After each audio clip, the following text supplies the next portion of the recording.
Welcome, friends. This is James Corbett of CorbettReport.com. And this is James Evan Pilato of MediaMonarchy.com, and we welcome you to New World Next Week, which, of course, you can find all the pertinent information, details, links, audio, video, and more at NewWorldNextWeek.com. James, we had last week off, so again, there's so much to go over, and we will get right into it. Posted to my own MediaMonarchy.com. Expanded role proposed for elite military forces.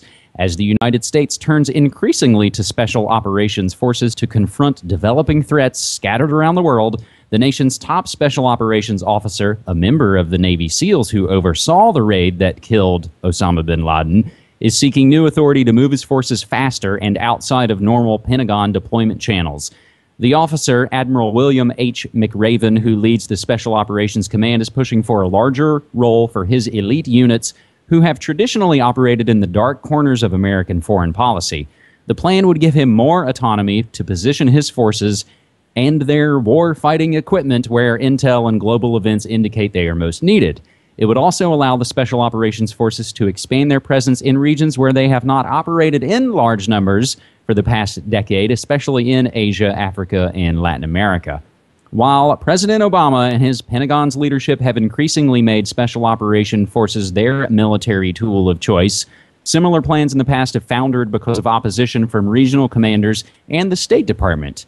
The military's regional combatant commanders have feared a decrease of their authority, and some ambassadors in crisis zones have voiced their concerns that commanders may carry out missions that are perceived to tread on a host country's sovereignty, like the rift in ties with Pakistan after the bin Laden raid.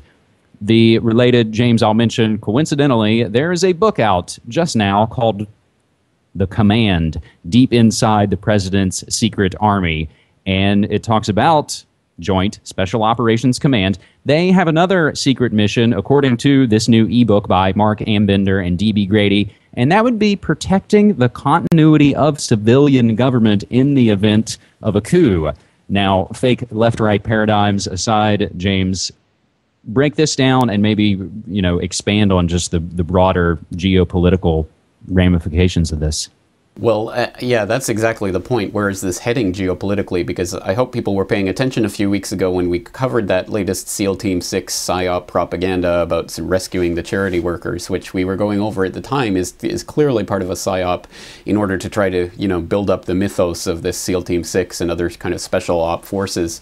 And now we see the payoff of that. It's part of a coordinated campaign to get people used to the idea of these special forces doing things like the equivalent of firefighters saving kittens from trees, basically, in order to get the public all on board. Rah, rah, rah, go Team America. Here's the special forces. And they're so much a vital part of our missions around the world in all sorts of ways. And they're loving, wonderful helping squads that do great things like kill Osama bin Laden in Abbottabad.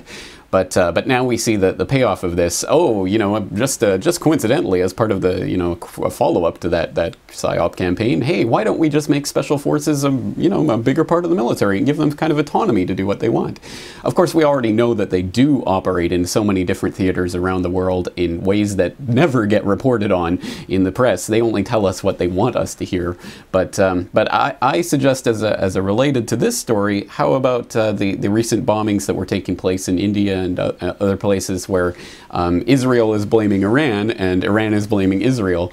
Well, let me give you a multiple choice quiz. Let's say you are Iran and you are being closed off from the rest of the world and isolated, and your exports are being systematically shut down, and your economy is being invaded, and the Strait of Hormuz is becoming heavily militarized, and all of this pressure is on you. Would you not start a possibility of getting nuked to death by one of the biggest nuclear powers in the world, Israel, which has never signed the Nuclear Non-Proliferation Treaty, and its American ally, which is the biggest nuclear power in the world? Or B, would you start some bizarre, stupid, pointless bombing campaign, killing a few people in some embassy in some other part of the world, which has absolutely no effect on anything whatsoever except to demonize yourself in the eyes of the world? clearly, this is the exact type of thing that special forces would be involved in. And we don't know exactly how this plays out. It's like the assassination of the Iranian scientists. You know, was that directly Mossad? Was that Mossad puppeteering one of their front groups, their cutouts?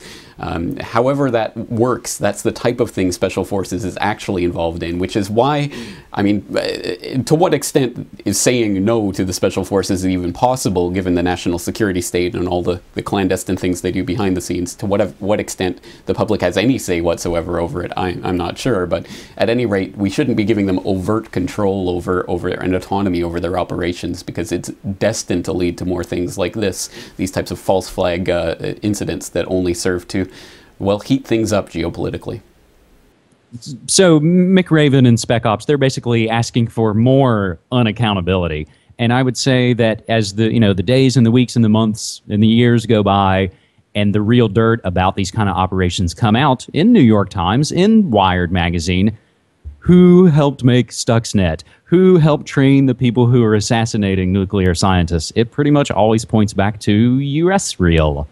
Now, James, let's move quickly to our second story that we take from thenewamerican.com. UN may get global carbon tax on air travel to avert a trade war. The United Nations may be able to seize an opportunity presented by mass resistance against the carbon tax on air travel imposed by the European Union to extract global taxes from airline passengers, with claims that failure to adopt a worldwide taxation regime under the UN International Civil Aviation Organization could result in a trade war. The EU, which has been among the chief promoters of international taxation, announced that it was open to discussions about substituting its own scheme for a global tax. Global airlines, meanwhile, are also fervently pushing the idea of a UN-brokered solution to the impasse, saying the disagreements could affect global air travel and lead to counterproductive retaliation by governments. Skipping down, the EU's tax on flying is supposedly based on dubious theories about climate change and the alleged effect of carbon dioxide released into the atmosphere by human activities, a tiny fraction of the overall greenhouse gases that exist naturally. Let's point back to Story A and the Western war machine. Critics and cynics, however, argue that the regional body is simply desperate for its own independent revenue streams. The UN, of course, has been fiendishly seeking any opportunity to impose global taxes, especially on carbon emissions. But everything from financial transactions to the internet has been targeted for a tax by the global body, whatever the world's governments might be willing to accept. James. Yes, well, clearly, absolutely crystal clear in this story is that this has nothing whatsoever to do with protecting the environment in any way, shape, or form, even if you buy into the climate change propaganda. It has nothing to do with that, and that is absolutely crystal clear from the actions that China took in order to really start this process going, this ball rolling. Because I was, as you might know, last week we weren't on air because I was in China doing some interviews and things for a GRTV documentary that I'm working on about China-US relations. And while I was there, China decided that they weren't going to go along with this EU-imposed airline tax, and the Chinese government said, no, none of our airlines are going to pay that tax. And it's not even necessarily to do with climate skepticism, although I did meet my share of people who were, shall we say, dubious about the supposed link between carbon dioxide and the supposed rise in global mean temperatures while I was there in China. But I think self-evidently, as the Chinese government pointed out, there's not even any formalization of the way that this tax was going to be used by the EU, or is going to be used, I suppose, because other countries are already on board. But there's no sense in how that money is going to be used in any way, shape, or form, in any way to benefit the environment. All it does is add a few dollars onto everyone's plane tickets when they go to the EU, and that money just gets siphoned off to be played away in the casino gambling economy that the banksters have created over there, as exemplified in Greece and Athens on fire, and Italy and Spain and Portugal all teetering on the edge. I mean, clearly this is nothing more than another bankster scam, but even more than that, the global tax is the crown jewel for these banksters. This is what they're going for, and this is what they want, which is why they'll use the failure of this EU-imposed airline tax in order to suggest, hey, we've got a better better idea. Why don't we just make it a global tax so there's no way to escape it? So that's why I sincerely hope that the Chinese, the Russians, other people who aren't playing along or don't seem to be playing along with this globalist game at this level, I hope that's genuine and sincere and isn't part of the trap to lead us into global government. Because as we see, China stands up and says no, so they propose a global tax that no one can escape from. So I hope that China and Russia and other powers, although I have absolutely no sympathy for their governments and their leaders or what the types of games they play with their citizens, but I just hope there is some sort of countervailing pressure against this global government push, because we know that once they get that global tax in place, global government is there. That is the crown jewel, and that's the real formation of the global government. And this article, which again will implore people to go all the way through on the newamerican.com, it says explicitly, it's, once they get this world carbon tax, there is no going back. The article also goes into some of the fantastic things around the world that, is funded by these kind of operations. But James, I always feel compelled to mention whenever we discuss this that even if you believe in man-made global warming, what on earth is it going to do to pay your money to the international banksters and the Rockefellers and the Rothschilds and Al Gore and all of those folks? The answer is nothing. James, our third and final story to me is kind of the most important story. It was covered in the newspapers. It was a covered story this past week, and it's unfortunately not new news. But for me, it's really the one that kind of calls into question everything else that we kind of talk about here in the West. That if we don't have this, everything else is just a show and garbage. 1.8 million dead people currently registered to vote. According to statistics released by the Pew Center of the States, and we provide the PDF download link for you, at least 1.8 million dead people are currently registered to vote. Additionally, 24 million voter registrations have some serious errors. While there is little suspicion of voter fraud, many people have pointed out the serious consequences of using such a flawed system. One of the biggest problems with voter registration is that Americans are constantly moving across state lines. When they move, they are supposed to alert local election offices so that their previous states can be notified. But very few actually do, and as a result, almost 3 million people in the U.S. are registered to vote in more than one state. Pew has made several suggestions that could mend the current system. One way to improve voter registration would be to implement the system electronically. The voter database could then be cross-checked against other government databases, such as motor vehicle registries or death records from the Social Security Administration. Some states are also joining an experimental program that would allow them to share voter information between databases to reduce duplicates. The digital program could ultimately allow for easier voter registration and much more streamlined registry, an imperative step considering that 52 million eligible voters are not registered to vote in the upcoming presidential selections at the end of this year. James? Problem, reaction, solution. Is there any problem that it can't solve in a way that benefits the globalists? No, absolutely. The problem is that the votes aren't being tabulated correctly. All these dead people are on the voter rolls. All these problems. So the solution? Well, hey, why don't we just give the exact same companies and people who have created the problem even more power and make it even more of a charade?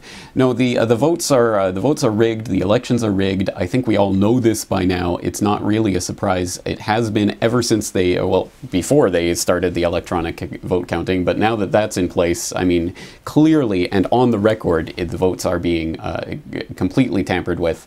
So the illusion of democracy is dangled in front of people so that they think they have a say in their government, but they don't.